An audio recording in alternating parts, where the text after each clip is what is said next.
नमस्कार दोस्तों। 25 जुलाई 2022 को भारत के राष्ट्रपति का कार्यकाल समाप्त हो रहा है। लगभग 2.5 महीने के बाद राष्ट्रपति चुनाव की प्रक्रिया शुरू हो जाएगी।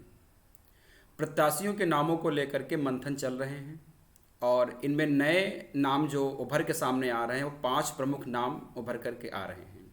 वो 5 नाम कौन से हैं उस पर हम डिस्कस करेंगे, बहस करेंगे और उन 5 नामों में से सबसे बड़ा नाम किसका उभर के आ सकता है और कौन इस बार का राष्ट्रपति बन सकता है, इस पर हम लोग चर्चा करेंगे। देश की जो वर्तमान में राजनीतिक स्थिति है और पिछले 5 राज्यों में हुए चुनावों के परिणामों को देख करके ऐसा महसूस किया जा रहा है कि अगला जो हमारा राष्ट्रपति होगा वो या तो दलित समुदाय से होगा या कोई मुस्लिम चेहरा होगा। ऐसे कुछ कयास लगाए जा रहे हैं और जो 5 नाम मैं आपको बताने जा रहा हूँ उसमें एक दलित चेहरा भी है और एक मुस्लिम चेहरा भी है। तो हम आज बात करेंगे कि 25 जुलाई 2022 को हमारा नया राष्ट्रपति कौन बनेगा।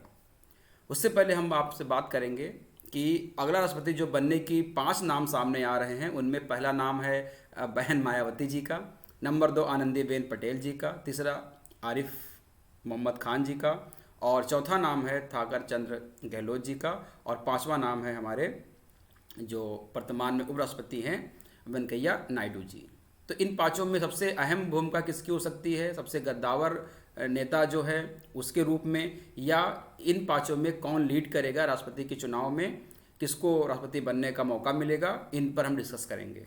उससे पहले हम बात करते हैं कि हमारे भारतीय संविधान के अनुच्छेद 52 में कहा गया है कि भारत का एक राष्ट्रपति होगा।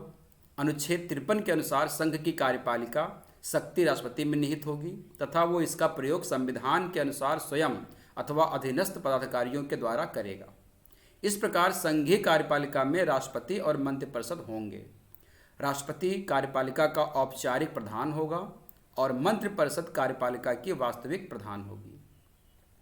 भारतीय संघ में राष्ट्रपति की स्थिति अमेरिकी राष्ट्रपति की तुलना में ब्रिटिश सम्राट जैसी होगी, किंतु हम सबको पता है कि ब्रिटिश सम्राट का पद वंशानुगत होता है जबकि भारत में राष्ट्रपति का निर्वाचन एक निर्वाचक मंडल द्वारा होता है। इसीलिए भारत को एक गणतंत्र राज्य कहा जाता है कि यहाँ का जो एक सम्राट है, यानी कि जो अमेरिकी राष्ट्रपति की तुलना में ब्रिटिश सम्राट है, उसका निर्वाचन होता है, न कि वो आनुवांशिक या वंशानुगत होता है। भारत के राष्ट्रपति का निर्वाचन निर्वाचक मंडल करता है। उस निर्वाचक मंडल में संसद के दोनों सदनों के निर्वाचित सदस्य और राज्य विधानसभाओं और संघीय क्षेत्रों की विधानसभाओं के निर्वाचित सदस्य भाग लेते हैं। उसमें दिल्ली और पुडुचेरी के भी शामिल हैं। राष्ट्रपति के चुनाव के लिए आनुपातिक प्रतिनिधित्व की एकल संक्रमणीय प्रणाली को अपनाया गया है। मतदान गुप्त मतपत्र द्वारा होता है। चुनाव में सफलता प्राप्त करने के लिए उम्मीदवार को न्यूनतम कोटा प्राप्त होना आवश्यक होता है। न्यूनतम कोटा निर्धारित करने के लिए एक सूत्र अपनाया गया है। सूत्र है दिए गए वैध मतों की संख्या बटे निर्वाचित होने वाले प्रतिनिधियों की संख्या प्लस प्लस, यानी कि +1 और +1, अर्थात +1 +1 +2। न्यूनतम कोटा की व्यवस्था इसलिए की गई है ताकि स्पष्ट बहुमत प्राप्त होने पर ही एक व्यक्ति को राष्ट्रपति का पद प्राप्त हो सके। अब हम बात करते हैं कि जो सबसे बड़ा चेहरा सामने आ रहा है इस 2022 में जो राष्ट्रपति का पद खाली हो रहा है उसके लिए बहन मायावती जी का। मायावती 4 बार उत्तर प्रदेश की मुख्यमंत्री रह चुकी हैं। दलित महिला, बहुत बड़ी दलित महिला के रूप में उनको जाना जाता है और बीएसपी बहुजन समाज पार्टी की अध्यक्षा या उसकी सुप्रीमो भी कह सकते हैं और इन्होंने काफ़ी अच्छे काम भी किए हैं। अभी इनकी जो पार्टी है बहुजन समाज पार्टी वो कुछ अच्छा काम नहीं कर रही है और उसकी काफ़ी निराशाजनक हार हुई है अभी जो यूपी में चुनाव हुए हैं। परंतु इनकी हार से, बीएसपी की हार से बीजेपी को काफ़ी लाभ हुआ है।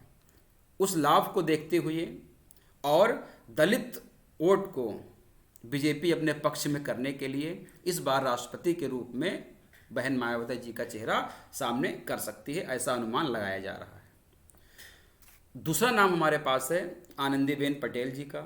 आनंदीबेन पटेल जी को प्रधानमंत्री की बहुत करीबी माना जाता है और वर्तमान में भी उत्तर प्रदेश की गवर्नर भी हैं।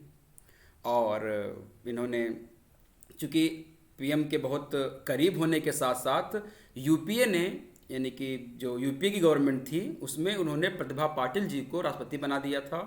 तो उन्हीं की परंपराओं को आगे बढ़ाते हुए शायद बीजेपी ये कर सकती है कि एक महिला राष्ट्रपति के रूप में आनंदीबेन पटेल का नाम रखे, जिनकी एक साफ सुथरी छवि भी है और नरेंद्र मोदी जी के काफ़ी करीब भी हैं।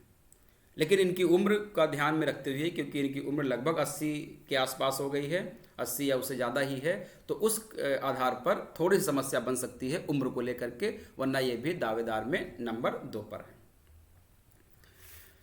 हम सभी जानते हैं कि जो नाम हम बता रहे हैं, इन नामों के अलावा भी मोदी एक अचानक से कोई नया चेहरा भी सामने ला सकते हैं जो इन नामों में कहीं ना हो, और उन सब की सहमति सबको होगी, और वो एक नया चेहरा होगा। अचानक से एक कोई नया जो है वो मोदी जी एक अपने आप को प्रतिष्ठित करने के लिए या अपने आप को एक नया चेहरे के रूप में ला सकते हैं, लोगों को अचंभित कर सकते हैं। ऐसा भी हो सकता है, इन 5 नामों के अलावा भी कोई बन सकता है, लेकिन अभी जिन पे चर्चा हो रही है वो 5 नामों में ये दूसरा नाम था। तीसरा नाम सबसे बड़ा जो आ रहा है वो है आरिफ मोहम्मद खान जी का। मुस्लिम नेता हैं, बड़े नेता हैं और केरल के राज्यपाल भी हैं। इनके बारे में सबको पता है कि राजीव गांधी की सरकार में शाहबानो केस में इन्होंने अपना इस्तीफ़ा दे दिया था, मंत्री पद से अपना इस्तीफ़ा दे दिया था, और इनको बीजेपी की ढाल माना जाता है। बीजेपी इनको प्रगतिशील विचारक के रूप में मानती है, एक प्रगतिशील मुस्लिम नेता के रूप में मानती है। जब भी बीजेपी या भारत सरकार के जो कार्य हैं जिनको लोग एंटी मुस्लिम कह देते हैं, जैसे CAA, NRC या ट्रिपल तलाक, उसके सामने उसको लेकर के ये अपने पक्ष को रखते हैं और बीजेपी का हो या सरकार का जो है पक्ष अच्छे से रखते हैं, एक ढाल के रूप में काम करते हैं। और वर्तमान में जो भारत की राजनीति है उसमें कहीं मुस्लिम संतुष्टि के लिए भी आरिफ मोहम्मद खान को राष्ट्रपति बनाया जा सकता है। तो ये एक तीसरा नाम है राष्ट्रपति का जो एक बड़े चेहरे के रूप में उभरा है। चौथा नाम है जो सबसे महत्वपूर्ण नाम में से आता है, वो आपका है थावरचंद गहलोत जी का। थावरचंद गहलोत को भी पीएम के बहुत करीबी माना जाता है। इनकी उम्र लगभग 72 साल के आसपास हो गई है। सामाजिक न्याय मंत्री रह चुके हैं ये, कर्नाटक के राज्यपाल रह चुके हैं ये, अभी कर्नाटक के राज्यपाल के रूप में भी काम कर रहे हैं। सबसे बड़ा काम इनका माना जाता है SC/ST एक्ट में सुप्रीम कोर्ट ने जो फैसले दिए थे उसमें इनकी बड़ी भूमिका थी। सरकार की तरफ से पिटीशन फाइल करने में इन्होंने काफ़ी अच्छा काम किया था और प्रधानमंत्री मोदी के काफ़ी नज़दीक हैं, तो इनको एक बड़े एक उपराष्ट्रपति पद का दावेदार माना जा रहा है। चौथा नाम ये हो गया। पांचवा नाम हमारे पास जो आता है, सबसे बड़ा नाम है वर्तमान में जो उपराष्ट्रपति हैं, वेंकैया नायडू जी। बीजेपी के बहुत ही सीनियर लीडर हैं और बहुत ही गद्दावर नेता हैं, और कभी अटल बिहारी, सुषमा स्वराज और जो नितिन गडकरी और आपके अरुण जेटली, इन सब का एक पूरा कुनबा हुआ करता था और काफ़ी गद्दावर नेताओं में से एक थे बीजेपी के। अटल बिहारी की कार्यकाल में ये मंत्री पद पर भी थे और इन्होंने कई राज्यों में जो है अपना चुनाव कराया है और वहाँ पर जो भी गतिविधियाँ थी उनको उन्हें ठीक करने में भी काफ़ी प्रयास किया है, और वर्तमान में भी उपराष्ट्रपति भी हैं, तो इनकी दावेदारी बड़ी बनती है। ऐसा भी कयास लगाया जा रहा है कि बीजेपी इनको राष्ट्रपति बना करके दक्षिण भारत में अपनी जो ज़मीन है, राजनीतिक ज़मीन, उसको मजबूत करने का भी कार्य करने का प्रयास करेगी, या अपनी ज़मीन को मजबूत करने के लिए भी ये राष्ट्रपति पद के दावेदारी के रूप में इनका नाम बड़े स्तर पर या सबसे ऊपर रखा जा सकता है। तो ये जो 5 नाम मैंने आपको बताए, मायावती, आनंदीबेन पटेल जी, आरिफ मोहम्मद खान जी, थावरचंद गहलोत जी और वेंकैया नायडू जी, इन 5 नामों के अलावा भी अचानक से प्रधानमंत्री नरेंद्र मोदी कभी भी कोई नया नाम लॉन्च कर सकते हैं, नया चेहरा लॉन्च कर सकते हैं और सभी को अचंभित कर सकते हैं। तो देखते हैं 25 जुलाई 2022 को भारत का नया राष्ट्रपति कौन बनता है, रामनाथ कोविंद की जगह पर कौन नया राष्ट्रपति बनेगा। नमस्कार, थैंक यू।